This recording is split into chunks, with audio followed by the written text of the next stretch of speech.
Hello everybody, welcome to our channel. Today I'm gonna show you how to enable one-handed mode on your VIVO X300.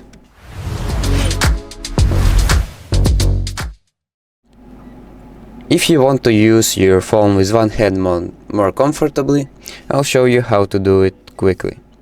So open up your settings and go down here to shortcuts and accessibility.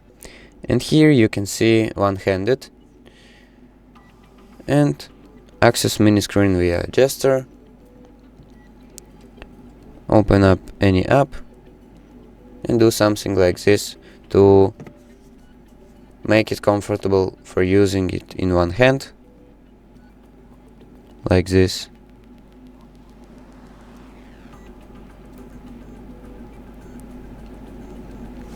And basically that's how you turn on the one-handed mode. So thank you for watching and subscribe.